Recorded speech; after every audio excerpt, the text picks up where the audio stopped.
I did with the... Okay, I'm going to try not to bump it.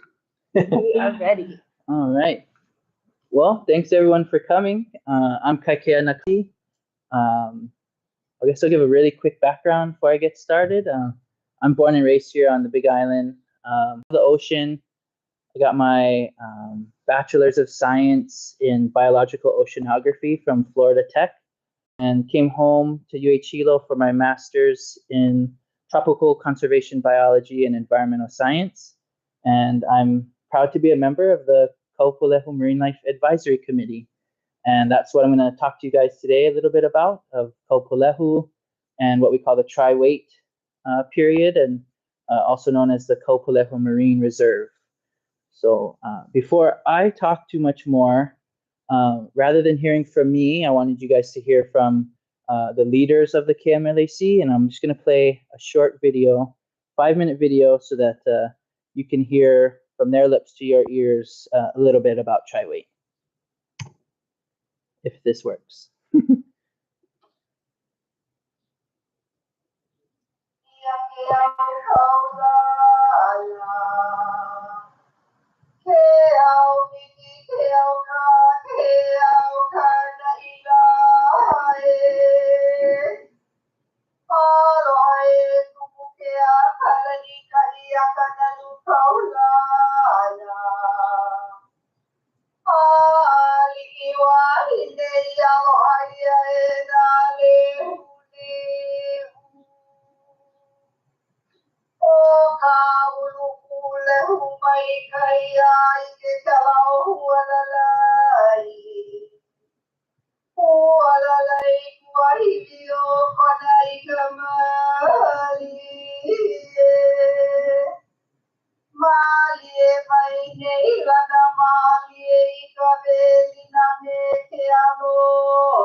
Tri-weight is an effort that we feel is part of nourishing or weaning our body.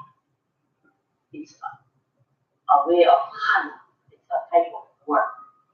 And the type of tri-weight we're trying to do is no fish for a little while, just rest. Or no go out no pity for a little while, just wait. Tri-weight. In a way, it's like a Kaʻūpūlehu. You know, when our ancestors arrived here, I don't think they arrived with kapu at the ready. I think it's something that evolved as they saw themselves overfishing, over exploiting resources. So they developed this process by which those species could rest. So it took us a long time to get to this point of completion. So our rest period is long. There are those who say that no kapu would have been for 10 years, but when cattle were introduced, Kamehameha put a 10-year kapu on them so that they could ho'olu, so that they could grow.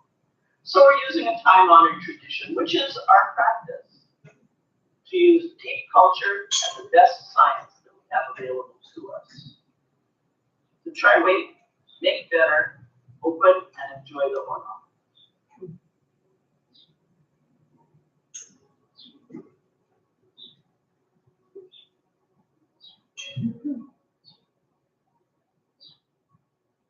Tri-weight is a 10-year, all species rest period from the shoreline up to a depth of 120 feet approximately, across the shorelines of Hilo and Kaʻūpūlehu.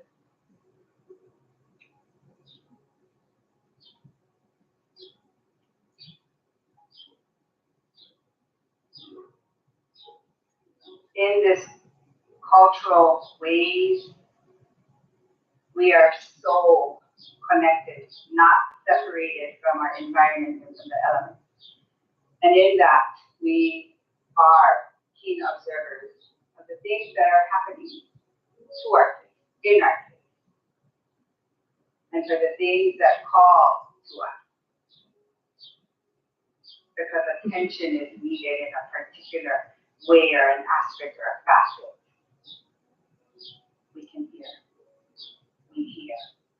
This is like a person. If this was my tutu, you don't want to take care of her or him. You make sure they're strong, they're healthy, they're clean. The same how we do with the face. Mama the face. Like our Hana. Hana takes work. Well, it doesn't just come fall on our lap and is what it is. If we ignore, if we disrespect, we're gonna lose it. We're going without, you know. We're not that kind of people. You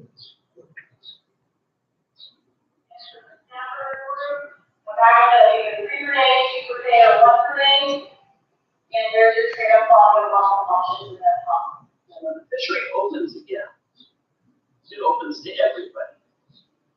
So working together in the same collaborative way that we've been working together for the last 20 years, we're developing a fisheries management plan in process now.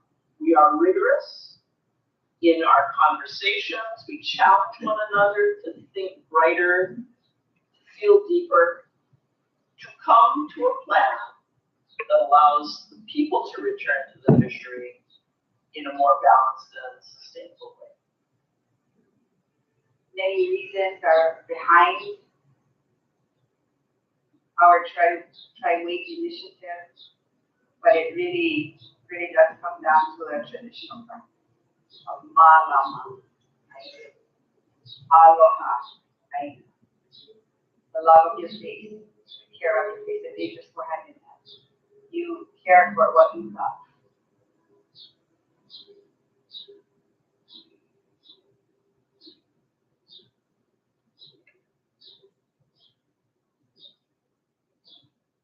Thank you, guys. It was just a short video, but I felt it important for you folks to hear from them.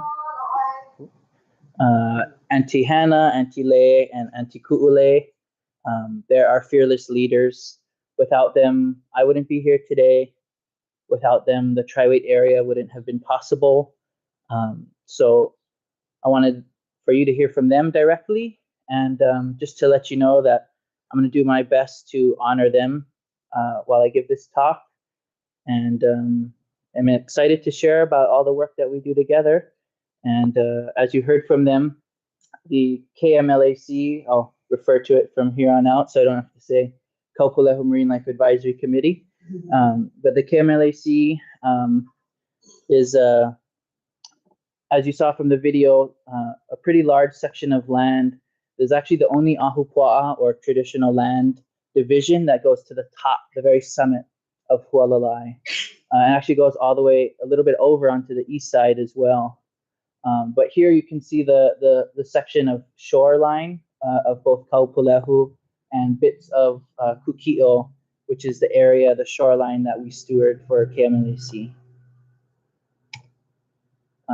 Now that you know a little bit about KMLAC, I'll at least say who else is on the KMLAC other than me, Auntie Hannah, Auntie Lei, and Auntie Ku'ule. It was actually formed as a result of the settlement to a lawsuit that occurred during the construction of the Four Seasons Hualalai Resort.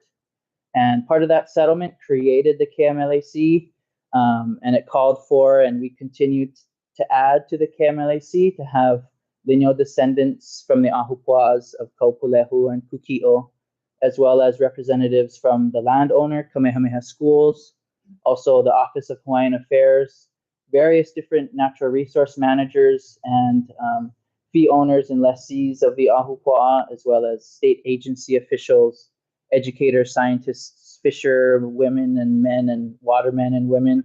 So we pride ourselves in having a diverse makeup of our group, and we pride ourselves in the work we've done over several decades, which is not a money-making organization. We're loosely formed and organized. We meet on our own time out of care for the place, and I'm just grateful to be here sharing with you guys a little bit about the KMLAC.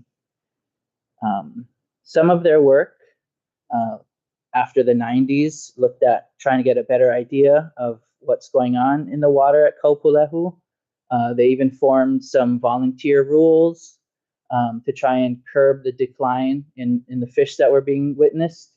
And it wasn't quite working, so we got a little more planning with us.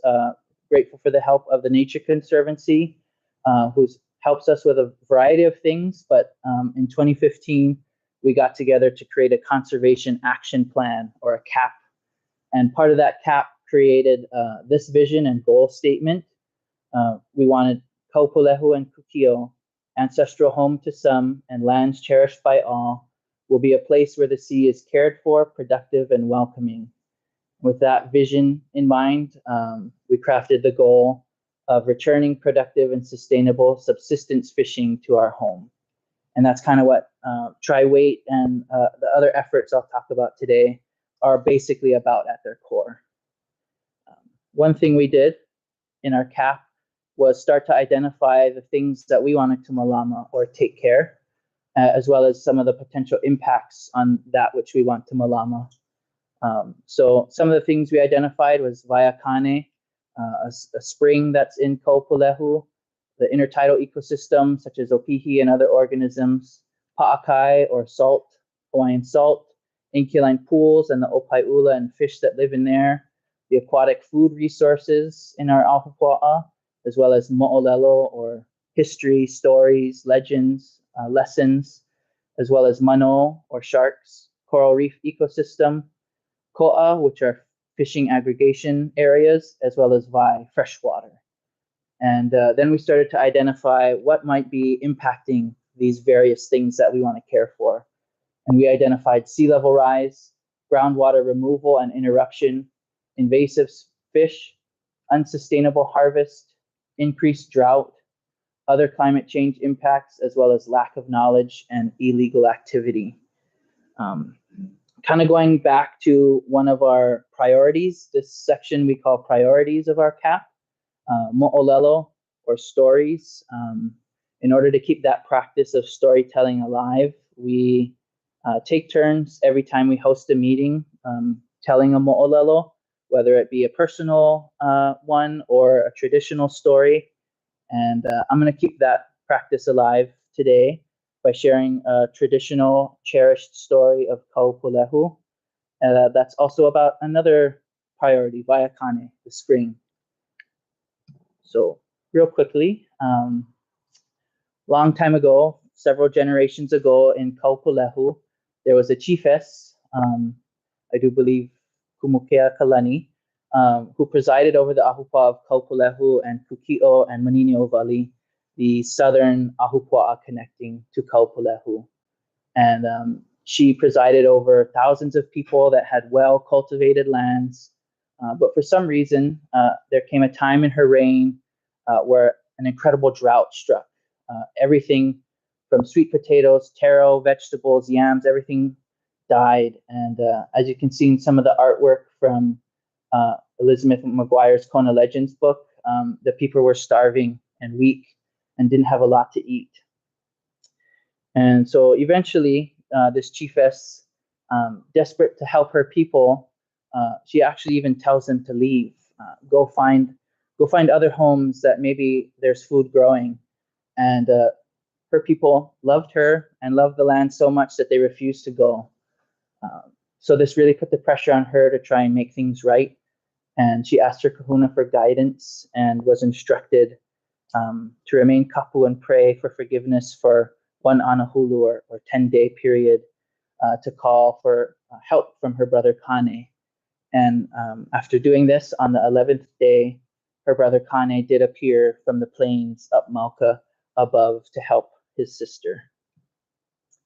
And Kane came and saw all the people that were incredibly weak and gathered the men that were strong enough to still walk around and instructed them to gather firewood, a kuli, makaloa, different types of native plants to make an imu, and basically instructed them to create the imu, throw the ashes out, set down those plants, And then he climbed on top and said, cover me with dirt, cover me with makaloa, and complete the imu. The people were weak, they were confused, but they listened. And then suddenly he appeared out of the ocean. And he came up and told them, open the imu. And the people were confused, but they did as he said, and were surprised to find taro, breadfruit, yams, everything steaming and ready to eat. And the people passed the food around and were strengthened by the food given to them by Kane. And where he emerged from the ocean was a bubbling freshwater spring. And that spring is still there today, used for drinking water and healing. And it's an important feature on the coastline for coral, for fish, for humans. And we do our best to keep that mo'olelo going of trying to provide during hard times and to have a safety net and to be love our aina with so much devoteness that we'll never leave it, even if things get rough. And that brings us to today. Waiakane is still there. We still love it and we still protect it. And it still bubbles fresh water to this day. And if you've never heard of the area of coastline, that's maybe about 2 or 3 miles that way and another 10 miles that way. It's called Kekahavai'ole, the land without water. Incredibly dry section of coast, and the springs like Waiakane were crucial for Hawaiians to survive and thrive. And it's also pretty much smack dab in the middle of the Bay of Kahuai, which is right in the middle of the Kaʻūpūlehu Ahupua'a shoreline section. So it's kind of central to what we do at the KMLAC. Right here, this little bay, that's Kahuai, and Waiakane is right there. So the tri-weight area, which Ku'ule, Hannah, and Lei talked about, are 3.6 miles of coast from Kikawa Point in the south to Kalaimano in the north. It goes from high water mark to 20 fathoms, 120 feet, and it's a 10-year all species rest. Yep, it's about 8 miles north of here. Yeah, so not too far from here, and as we sit here, we're still in Kekahavai'ole, but we're just a few ahupua'a south of Kaʻūpūlehu. Yeah, and the tri-weight period was 10 years, starting in July 2016, and that came after many decades of hard work. Like I said, they tried putting in a volunteer set of rules, but we're still witnessing the decline in the fish stocks. So they knew we needed something more. And so we came up with tri-weight, just like the kumus and the kupunas said earlier, to give the chance a place to rest, and so that we could start planning and that we could implement a plan from a place of abundance rather than a place of decline. And so now we're approaching the 8-year mark of the 10 years. So that's kind of what I wanted to share. The rest of the talk will be kind of an update on what we've been doing, how things are looking out in Kaʻūpūlehu for these almost 8 years now. And one thing I will share about what we do, we did this before tri-weight and we continue to do it now, is monitor. We have all sorts of wonderful partners that make up the KMLAC, from the Nature Conservancy to some of our ohana that are fishermen, to some of the staff that are here today from Four Seasons Resort. And they all help do different types of surveys of both the reef, the coral, the access points, some of the local knowledge, some Creole surveys that looked at fishing before the reserve was started, and other biological surveys such as intertidal, opihi surveying, and other community-based monitoring with this kind of co-managed assessment desire that we have at the KMLAC. Continuing monitoring, we also partner with the Nature Conservancy, and they do scuba transect surveys that look at both fish abundance and fish biomass, as well as coral coverage. And there's over 1,400 surveys completed in this maybe 4.5-5 mile section of coast here, starting from 2009, and the data I have to share goes to 2022. And so you can see there's a lot of surveys, and you can't even see the gray square that shows the tri-weight area. It's just covered in dots. But we're going to talk about this data coming up right now. So kind of hard to see, but I'll talk you through it.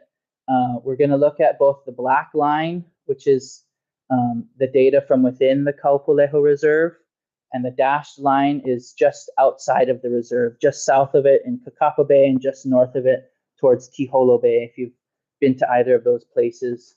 And the green arrow here designates 2016, where the tri-weight period started. Right now, this is biomass on the y-axis. So we're looking at the weight, the grams per square meter of fish. The top graph is just total fish, all the different fish counted and surveyed. As you can see, over time, we see a general increase in total fish biomass. And we have a huge year in 2020, which we can talk about more if you want, but it's kind of come back down in 2022 to more of levels that we expect.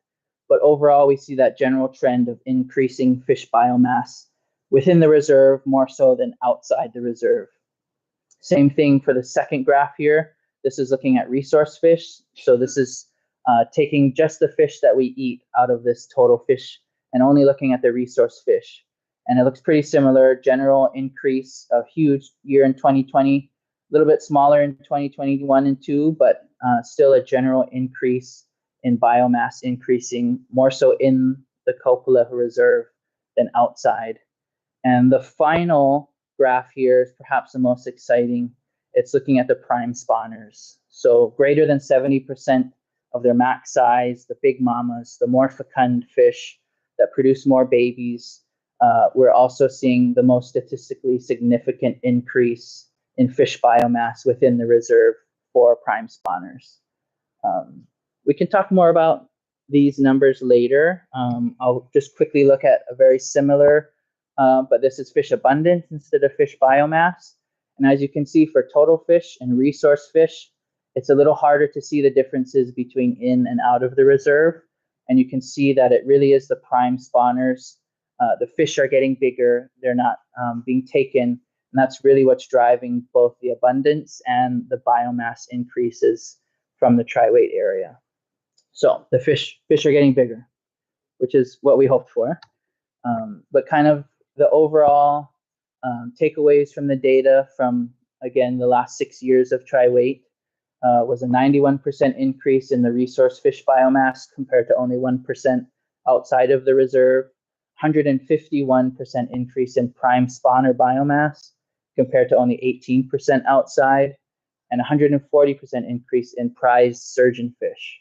So our Creole surveys, where we looked at what fishermen were trying for, and analysis of middens for traditional diet, both pointed towards surgeon fish as being the most important group that is fished for traditionally and contemporarily in Kaʻūpūlehu. And our tri-weight is showing a 140% increase in surgeon fish biomass. So we're kind of excited about this. This is showing that the sacrifices, particularly of the lineal descendants, for not being able to fish their home waters for 10 years, are paying off. We're seeing great things and increases. The fish are getting bigger. They're getting more numerous, and even just anecdotally, just seeing them with your eye, it's amazing to see. We've had lots of comments from folks that I'll share later about people saying it looks like old Hawaii, and it just looks incredible. And that's all the intention behind tri-weight, was to allow their resources to recover, and in the meantime, create rules. And that's what I'll jump into next. I'll talk about this stepwise process for creating community-based management. So this is rules for a plan. Our CAP priority, all of our monitoring are kind of in this area here of getting to understand what the problem is and setting objectives. We spent several years, I'll talk about it in the next slide, using pretty cool tools like FishKit and a process called FishPath to identify some of the different management options available to us. And that's kind of where we're at now. We've done that for several years, and we're in this sort of evaluating the options phase. We have a lot more work making the final decisions on the plan, trying to implement that decision, and then create more education and outreach, and continue to monitor the whole time. And that kind of brings me to our current timeline of things. So 2016 is showing where tri-weight started. the marine reserve was created. And we spent several years working on fish path to understand what data we had, again, combining the best available science, thanks to our partners at TNC, Pualalai, Four Seasons, as well as our own mo'olelo and our own culture and our own observations, to really start to think, what are the options for management available to us? And now we've created a draft management plan, and we're working with DAR, the Department or Division of Aquatic Resources, to kind of finalize that plan. I won't be able to share any specifics of the plan today, but we do have the idea of, by next year, initiating the Chapter 91 rulemaking process so that we can get the rules passed a year ahead of when fishing is set to open in 2026. And we can spend a whole year on outreach, sharing the rules, spreading the word, and trying to get people on board with what we've created here. So throughout this process, we've made decisions and crafted ideas with these decision-making principles to check ourselves. We're always asking, is what we're doing culturally appropriate? Are the rules we're creating allowing sustainable harvest? Are the rules simple to convey, and are the rules enforceable? So this is that weigh the options thing that we're currently doing right now. And we've kind of created an objective as a part of those decision-making criterias of wanting a threshold for the biomass. We don't want it like, Waikiki, 1 year off, 1 year on, all the gains are lost overnight. We wanted to have some sort of threshold. So we're playing around with this idea of 75% biomass, looking at how we might average that to have at least some trigger to change rules and adapt as needed. Because it's not just fishing that impacts the resources. All the other threats that we identified are a problem too. And that's kind of what we want. We want to be able to make changes as they come, and not let it keep declining and to end up right where we started. So that's kind of the current thought behind the plan. And we've also created, besides the rules and the plan, the sort of code of conduct for fishing in Kaʻūpūlehu that can apply anywhere else as well. We're looking at malama the kupuna, take care of your kupuna, share your catch with them, pay attention, not just to the rules of Kaʻūpūlehu or wherever you're fishing, the state rules, but just safety as well. If it's too big surf, don't go out. If you see two he'e together that are mating or protecting their eggs, don't bother them. Don't try and fish for them. Simple things, paying attention, are some of the code of conduct that we're trying to push forward. Also, this is probably the most important one, of taking only what you need. We want to be able to fish, feed your family with the fish that you caught for that day. So you're catching for the table, not for the freezer. And we really want to continue our traditional reciprocal relationship with Aina. So simple things like throwing your net on the edge of the fish school rather than right in the center. Small things in this code of conduct are what we're trying to push people to do to better behave themselves, including variety in your catch, not catching the same species every time or only going for the larger individuals. This is the code of conduct we came up with. And with that, I'll kind of move on from the rules for now and talk about another exciting thing that we're doing during this 10-year period. In 2015, right before Tri-Weight started, a serious fire under our bums was set when we had unprecedented coral bleaching. We monitor coral for our monitoring efforts, and so we're continuing to look at how corals are recovering after this 2015 bleaching event. But we've also been able to become part of a pilot project for coral restoration. And it's part of an overarching project across the Pacific. And there are multiple sites within Hawaii. For the Big Island, it's Kaʻūpūlehu and Kalakekua are the chosen sites. And so we've been able to start our own coral restoration effort, with the main goal of this pilot project being to compare the different methods of coral restoration so that we can find what method works best for the unique environment, topography, swell that we have here on the Big Island. So The beginning steps are pretty simple. We go out after large swell events to go and collect pieces of coral that have naturally broken off. We call them corals of opportunity. They would have probably otherwise not have made it if we had just let them roll around in the surf after. They may actually cause more damage to coral rolling around. But we collect some of those individuals, and then we very briefly take them ashore and fragment them into small pieces with a specialized saw. And then here's where we test different methods. One method was putting them directly onto a coral nursery underwater. So both Kaʻūpūlehu and KMLAC have these big coral nursery tables in about 40 feet of water that are weighted down enough and deep enough that they shouldn't be affected by the swell. And we use a 2-part epoxy to connect these coral fragments on the table to allow them to grow on a raised, protected area that we can maintain and watch their progress as they grow. But we're also testing just direct outplanting of the fragments on the reef. Here's me and my dad and a couple of the Four Seasons staff directly outplanting coral fragments into a matrix of about a dozen or so, using that same 2-part epoxy and letting them grow directly on the reef. And we're keeping an eye on them to see how they do, how they grow. We've actually already seen them fuse together, both directly outplanted on the reef and on the coral table as well. And the final thing we do are kind of maintenance. So large chunks that fall off, sometimes entire colonies, of stabilizing them with that same 2-part epoxy after surf events. So we're limited as a pilot project in how much coral we can collect, fragment, outplant, but this is another way we can give corals every chance they can to survive by providing some maintenance and some care to them after big swells.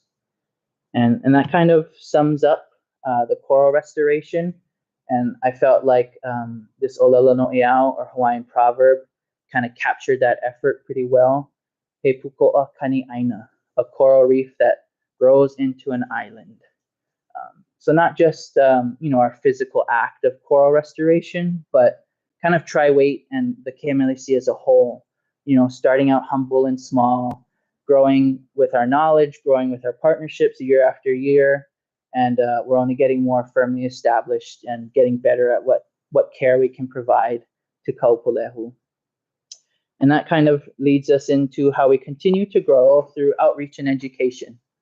So I think we've started to gather our data from 2009 and have reached over 190,000 people since 2009. We host Makai Watch training programs where we've had 223 fishermen and community members participate. We have direct exchange with learning opportunities and exchange programs with Maui and other communities that have reached 300 people. Antile, Malia, who's here today as well. They help take students that come to the center at Kalaimano and talk to the school groups and have classes. Over 1,700 students have been reached through those efforts. And then our Creole survey looked at 245 fishermen and community members before the Tri-Weight period started. So we've been doing this for a few decades now, but we've reached in the past couple decades quite a lot of people, and we'll have to update this after today's talk. But we're doing a great job, and I encourage you all to follow both our Instagram and Facebook. It shares some Olelo no Iao, some other parts, like you notice this from our code of conduct, but we also share opportunities for future outreach. So today's talk was posted on our social media. Any future talks, or next year when we get into Chapter 91, all the hearings that come up, public meetings, we'll post about those as well. So if you want to follow along, please do look at our Instagram and our Facebook.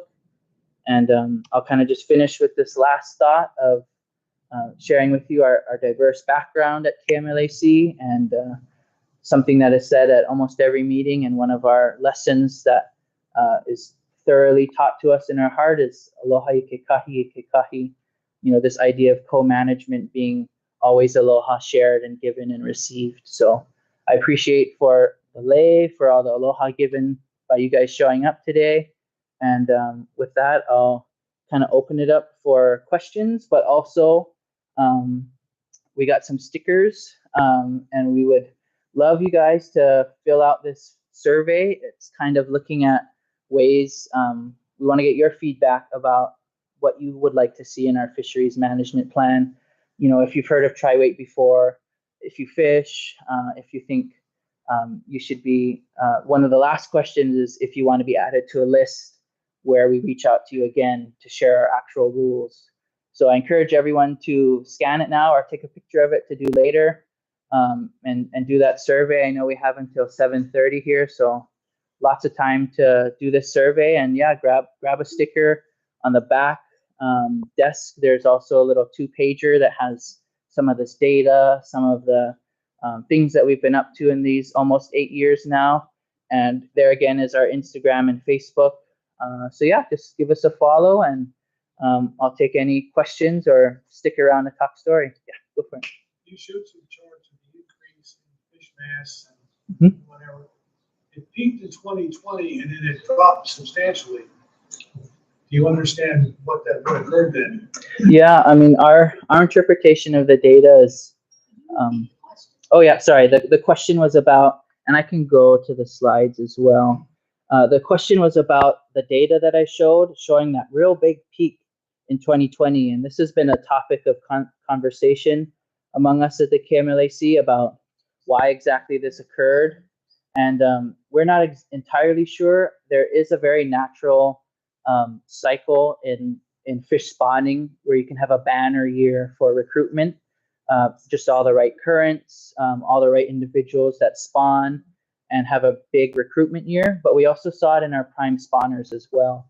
So we think it's probably more likely due to behavior changes during COVID, where we didn't have so many fishers around the entire coast. We didn't have so many tourists in the water, and it just led to just things we've never seen before. So in a way, it's a bit of an outlier, but we're still seeing that general trend of increase, which is kind of what we were expecting to see. But we can't with 100% certainty say that's what caused that spike, but we do expect some fluctuation year to year. Yeah. I'll go to you in the back there. No, you, yeah, sorry. At the start of the presentation, you mentioned that the KMLAC was started after a settlement with Four Seasons. I'm just curious if you could give some of the history there. Yeah, it was just part of the construction at the Four Seasons. I think a rogue bulldozer kind of went in an area they weren't supposed to, and so there was a bit of a lawsuit that came out of that, and the settlement was more so along the lines of creating a group to kind of provide input, monitoring data to make sure that all the increased development that we see in Kaʻūpūlehu wasn't causing any negative harm.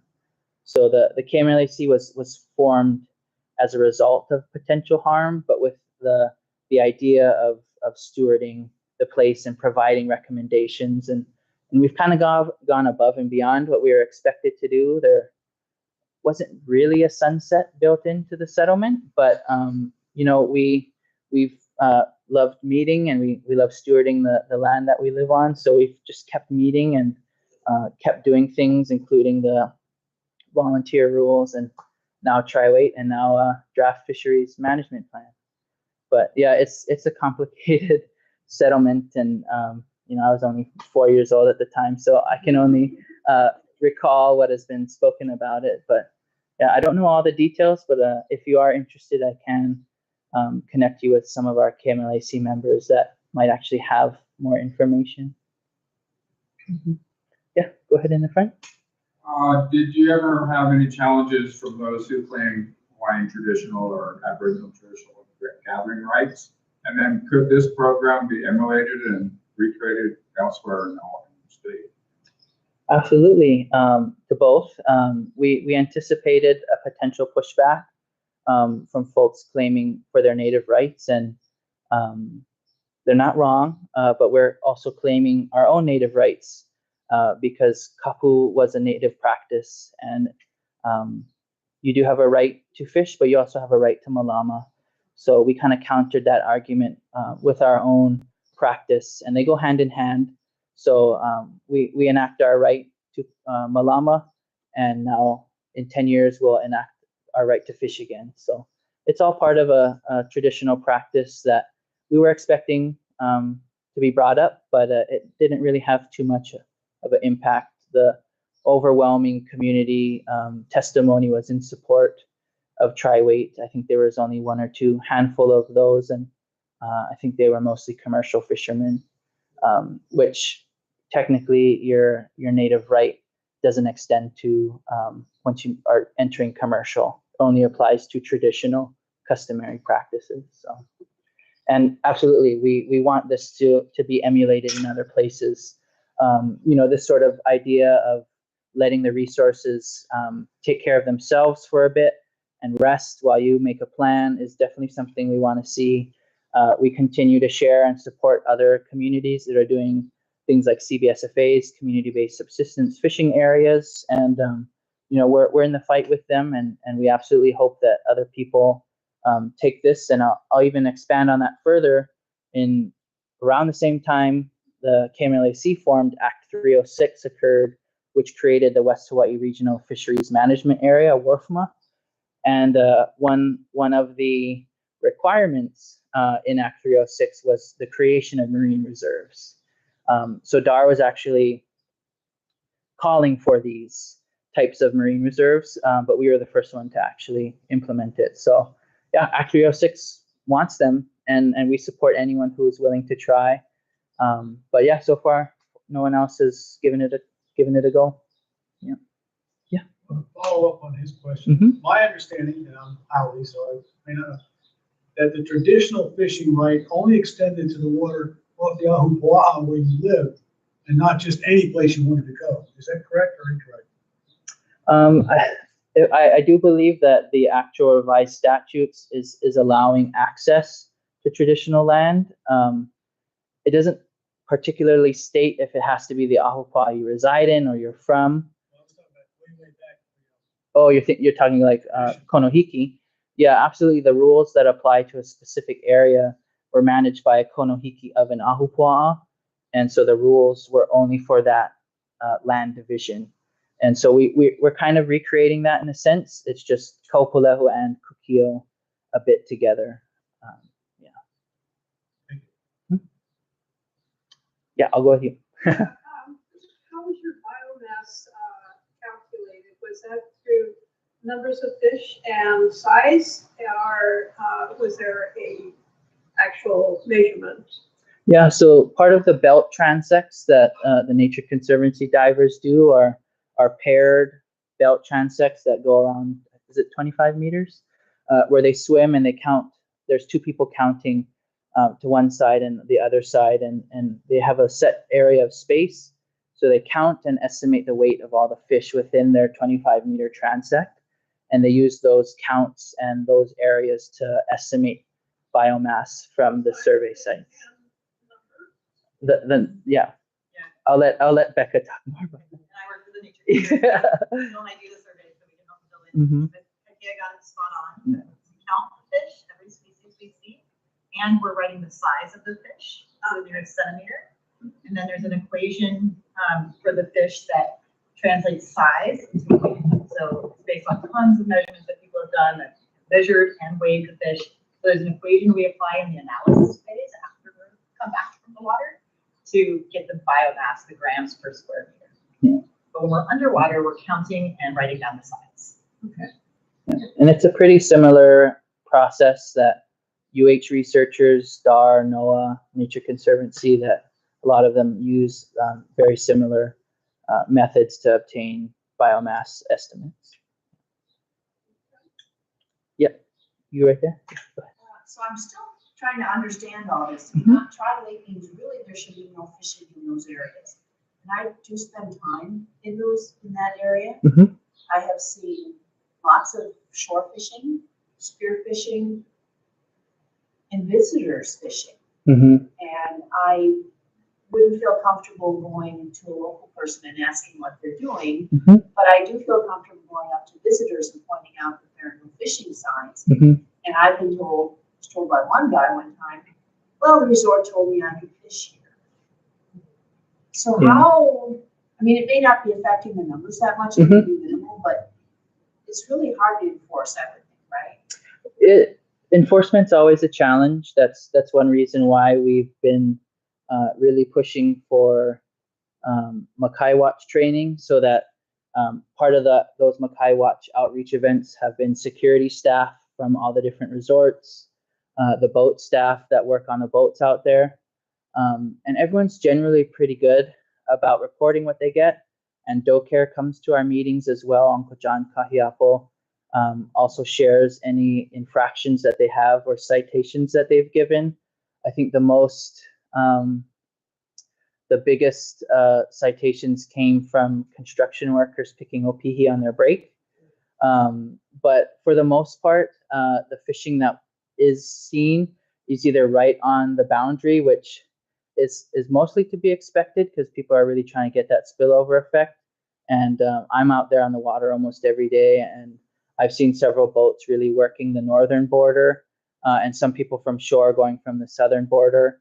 We did have discussions with DoCare about, we saw like some folks from the resort were going out on boats or on canoes, and you're not a part of the tri-weight area once you go beyond 120 feet or once you go south of Kikawa Point. And so we were concerned, we wanted to know if just the access through the protected area with the gear was a violation, and they let us know that they're allowed to traverse the area with the gear. They just can't have physical fishing within the area. So we do our best to try and educate anyone who's in the water, and we really do rely on some of those security and beach boys down there. And that's why we just did, I think last month, did our last Makai Watch training. But yeah, enforcement's always an issue, and we hope to have more Makai Watch trainings, and we're kind of getting creative on ways we can be better about enforcement. I encourage you to take that survey, and eventually we'll start sharing some of our ideas, but we have a potential ideas to help enforcement officers have more say and more power.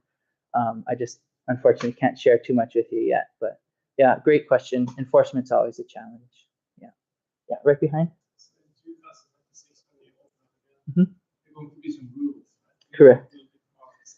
Correct.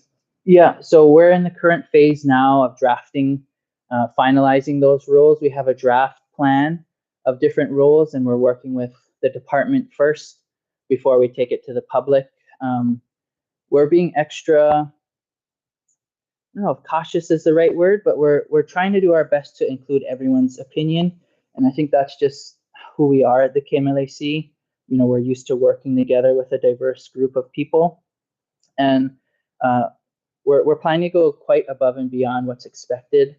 A normal Chapter 91 process has several public scoping meetings where the department would take the plan and allow the public to come learn about it and provide comments. We're planning to do that on our own before even the Chapter 91 process. So we're hoping to have several rounds of outreach to get the community's input, including that survey. That's one way we're going to start getting input. So I encourage you to do that survey if you haven't. But yeah, we're not in a place yet to share the draft plan or some of the rules publicly, but we hope to be in a couple months or so. So yeah, definitely follow us, and when we're in that spot, we would love to hear you guys' feedback. Yeah. Does the operation apply landward side to special features such as anchoring ponds, burials, other things that were part of the old community there? Yeah, unfortunately, tri-weight is our main protection right now, and that only extends to the high water mark. There is an interest in protecting some of those other things, but they're kind of going to be future projects that we take on in addition to the fisheries management plan that we're doing. But absolutely, that's an interest in the lineal descendants and the different landowners and lessees want to look at protecting. Do you have an estimate on, maybe at its height, when the biggest number of people were living in the I don't have that number off the top of my head. I know there's some data on that, and in the Mo'olelo, I think it referred to, I can't remember how many kauna, which are counts of 40, but I do believe the numbers were somewhere in the thousands. So not a terrible amount of people, but quite a thriving community. And they were mobile. They were going Mauka and Makai constantly, never really in one spot all the time. So yeah, but we have the middens that we've analyzed as well. So we have a somewhat of an idea, but not I couldn't give you a better number than several thousand. Referred to as a relatively, and I don't know if they make comparisons of kind of a wealthy community versus some other places. I mean, certainly, kind of Conan Bay, probably more productive. Would there have been some kind of thought about, this community, that community, and relative well-being? Yeah, I mean, wealth is relative in general. I think one of the best examples of that are some of the letters from some of the Hawaiian monarchs that specified in the land transfers of the Mehele that they particularly wanted Kaʻūpūlehu to remain in a certain lineage. And I think that just goes to show depending on what you value as wealth. Like I said, this is Ke Kahawai Ole, the land without water. If you were a wetland taro farmer, this might not have been your first choice to live. But if you had aumakua that were mano and you made salt and you were a fisherman, then maybe this is the place for you. And so it really depends on what you value and what you see. I think it hasn't helped that now there are some resort communities that are changing how you view the landscape and how you define wealth. But I'm perhaps a little biased because I love Kaʻūpūlehu, but I think it's the greatest place on earth. So yeah, go ahead. To what degree do you interface with or are managed by DLNR? Yeah, so we have members of DLNR, DAR, and DoCare come to our now monthly meetings. And then we meet separately with them one-on-one monthly as well. So we're quite in it together, and that's part of why we're so adamant about co-management. I don't think they have the capacity to do things on their own, and we definitely need help. So it's in both of our interests to work together. Like the Konohiki system, you need the data behind the rules, and you need the stick to enforce the rules. So we definitely need each other, and we meet monthly, and we're out of respect to them is also why we're not sharing rules yet, because we want to loan me that a little bit more before we share to the broader public. Yeah, go for it. So in terms of challenges, you showed groundwater withdrawal and groundwater interruption. Say more about interruption and the differentiation. Yeah, I mean, there's all sorts of issues around water, especially here in Hawaii, and that's one aspect that we feel we have the least data on for sure. But resorts have their own wells and are using that well water for landscaping, golf course irrigation. So there's a much more draw of water than ever occurred. We're always watching the Waiakane Spring. I think there was a time when Four Seasons was being developed that it was supposedly even stopped for a bit and construction was halted. So we've had some interesting studies, collaborative studies done showing where the water comes from. If we're right on the edge of water that pretty much can come from Hualalai only. We don't get that recharge from Mauna Kea or Mauna Loa. So it is limited in the amount of water that is in the ground. But being that the lava rock is porous, I don't think any of the wells have seen saltwater intrusion yet, but those are all things that we just don't know the threat yet. We don't have enough data, but those are things we're hoping to monitor more of. And those are definite serious threats that we have for the future. We don't want to let go of our water, and we don't want to have issues with our water for sure. Can I follow up on that? Do they recycle water at the Four Seasons? I would maybe let some of the resort staff behind you talk to it. Mm-hmm. I'm not the person to know about these things. I do work there, but I don't know about our water as much as they should. But I know they do get water. Oh yeah, there are questions on that. Yeah, I'm pretty sure there's the wells and there's RO. I think they're treated more than once, even the well water. But I couldn't speak to how much it's recycled. Great questions, guys. Keep them coming. And like I said, please do fill out our survey. We want everyone's input if you can. Were there any online things? Okay, cool. Right on. Oh, sorry. Go ahead. Is there another community in particular that you're mentoring right now? Is there anybody else throughout the whole state that wants to go this route that you're in active discussions? Yes, there's definitely an increased desire for the community to manage their own resources. We work closely with Milili'i. We supported them and they supported us. They just did their CBSFA. Same with Kaʻūpūlehu. Our neighbors in Kiholo are perhaps considering a management plan of their own. So I think this is the real path forward, is communities taking care of their own lands. I of course think DLNR and DAR can help us, but that's absolutely something that we see communities trying to take hold of their own management. Yeah. I hate to be a hog. Not working? If you could, also, what about the next generation? You're a relatively young fella. How about some other people that are going to maybe ASU now or doing some other studies that you want to keep grounded here and opportunities for them to stay in the community? Can we talk about that? Yeah.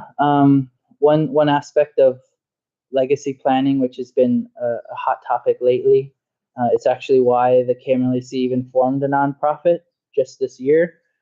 So we're looking at ways that we can pass on this fight to the next generation. That's part of the reason why I'm here talking and not one of the kupuna, really trying to get the next generation involved in these type of roles more. I'm grateful to have Nikki, Malia here, that are also part of my generation. So we're around, and we're working on ways to better let the change come from the community. One of the things Kaʻūpūlehu participated in was called the AAI, the Ahupua Accelerator Initiative. And one of the things that they're looking at, among other things, are data management, legacy planning, and looking at ways for both the research to come out of the community, designed by the community, interpreted by the community. So I absolutely think there's room for projects. I know I just talked to Kylie Pasco about her brother maybe doing some remote sensing work in Kaʻūpūlehu. So I think the young generation is here and ready to go to work. And I think that is very indicative of just how successful our matriarchs were in planning, in passing things down, and empowering us. We're incredibly supported at the KMLAC, and I'm very grateful for all I've learned from them. And yeah, I'm not going anywhere. So yeah. Go ahead. Talking about bringing the next generation in, what kind of programs, what interaction have you had with the schools in the area? Yep. So I think we've had over 1,700 students come through our center directly. And the programs vary in what is taught. A lot of it has to do with the practice of making pa'akai, or Hawaiian salt. But we're looking at ways to get the youth more involved and get them. I think one of the grants we recently applied to is looking at training scientific divers from within our community, so that it's not just TNC and DAR divers. I'm a scientific diver, but we're trying to get more Native Hawaiians in the program so that we can be the ones helping with the work, helping with the data. And so if we get that grant, we'll kind of do some workforce development and train some of our youth up in technical diving. Yeah. Yeah, in the back. Going back to the community around the protected area now, is the developments completed or are there future development plans for that area? Good question. They're mostly completed. I think there's a few final phases that are doing some construction works, but the bulk of the construction is done. Kona Village redid theirs, but the footprint stayed the same. And I think for now, the coastal development is pretty much at capacity for now. But we still need to monitor things to ensure that I think there's always an issue with, fertilizer for golf course, making sure that it doesn't spike nutrients in the water and lead to algae blooming, especially in the route of or in following coral bleaching. But for now, the development doesn't seem to be too big of an impact anymore. We've continued to monitor throughout the bigger processes of development, but they're pretty much at, I don't know what you would say, maybe 98, 99% capacity. So, yeah. So can you give the QR code through the website too? Is it up on your on Facebook? Or? Yes, I think after today we'll try and post that and make it available. And if you want as well, if you want to write me your email or something too, I'll just send it to you. But yeah, we'll make a post maybe tomorrow and share that out. We've only done it in person so far, but we'll start sharing that out as well, so you can share it and you can do it if you haven't had a chance. But yeah, good point.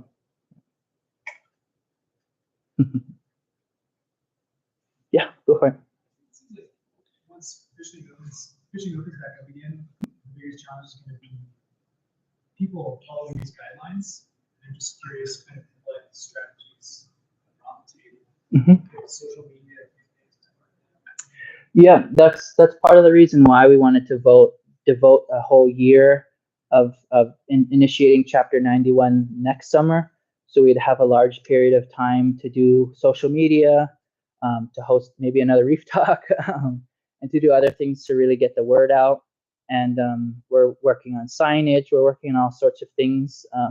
But like I said, we're also working on aspects of the plan that make it more enforceable and give DoCare the tools they need to be able to enforce it. So we're even looking, I think, throwing around ideas like cameras and other things. So yeah, we're doing the best that we can to make sure that the rules are followed. So yeah, it's always the challenge, though. Yeah. Big picture question. This summer, what are you expecting in terms of sea conditions and possible bleaching? There was some concern going into this year that we'll see another bleaching event. Yeah. What's your read out there? It's pretty tough. Last year I was personally very worried. We had an El Nino year and we had some unusual rainfall, and I distinctly remember 2015 having a very wet, dry season, and then a very dry, wet season, and everything just seemed confused, and the wind shut down. To me, that's the biggest indicator. When the wind shut down, there wasn't mixing, there wasn't surf, and it just let the water sit, and it just heated up over several weeks. It reached, I think we were in the 90s in some places. So for me, I'm always keeping an eye on the wind. I know if you're a surfer or a fisherman, you're praying for no wind. But I'm always hoping that there's enough wind and surf to keep the water cool. And one benefit of Kauai having that spring enter the ocean is there is a little bit of a lens of freshwater protection, thermal protection for the coral. So, but West Hawaii lost 90% of cauliflower coral, and I don't have any predictions for this year yet. I was really worried last year, so I'm trying not to worry myself if there's not a problem, kind of take things in stride. But that's really why we wanted to have some sort of threshold as well. If we did see another bad bleaching event and it led to decrease in herbivores and other coral eating fish like some of the butterflies and some of the parrotfish. We want to be able to react to that quick enough to stop the decline. So yeah, things to keep on our plate and on our mind, but I don't have any good predictions for you yet, sorry. That's part and parcel of adaptive management process, really, is you gotta look at the conditions. Yep. See how they change and then react accordingly, right? Yep, and we have years that ends this December. That was the first example of it being used, but we're really hoping for even more than that. Returning more to, like you said, the Konohiki style, where you had someone who was well aware of the conditions and were able to step in before it became a problem.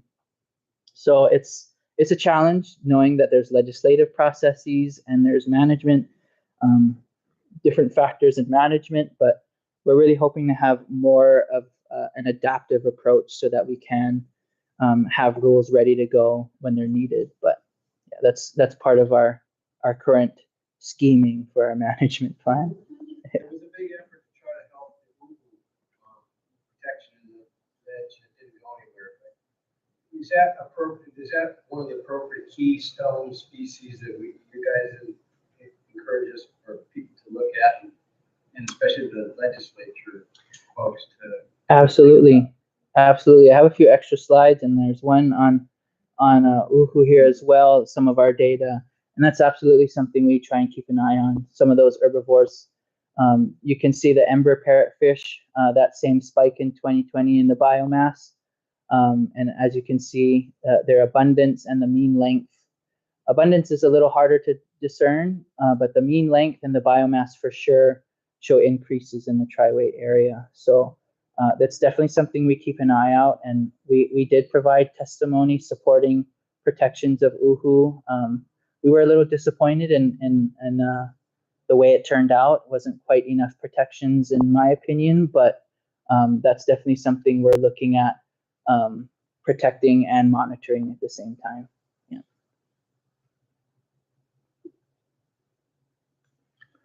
All right. Thank you, guys.